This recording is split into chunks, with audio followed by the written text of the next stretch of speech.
naibu, Mheshimiwa Balozi, kwa niaba ya wachezaji tumepokea ujumbe mzuri wa Mheshimiwa Waziri Mkuu ukitoka kwa Mheshimiwa Rais wa Jamhuri ya Muungano wa Tanzania. Sisi kama wachezaji tumejiandaa vizuri katika mchezo wa kesho. Tunafahamu ugumu wa mchezo wa kesho na hali itakavyokuwa hapa Morocco, lakini vile vile nchini Tanzania. Tunaomba Watanzania wenzetu waweze kutuombea, tuweze kushikamana kwa sababu hili ni jambo la nchi na tutaenda kupambana kuhakikisha Tanzania yetu inapata furaha.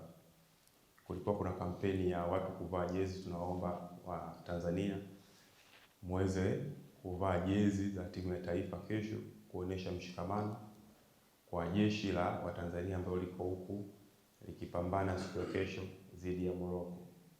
Lakini vile vile nipende kuchukua nafasi hii kuwashukuru Watanzania wote ambao walitutia motisha katika michezo iliyopita kupitia kwa Mheshimiwa Naibu. Asanteni sana, mlifanya jambo zuri na lilitupa nguvu kwa kiwango kikubwa. Kesho motisha nadhani imezungumzwa na Mheshimiwa Waziri Mkuu na nadhani wote mtaweza kuisikia, na ni jambo ambalo litawapa nguvu zaidi wanajeshi waliokuwa huku kwenda kupambana. Asanteni.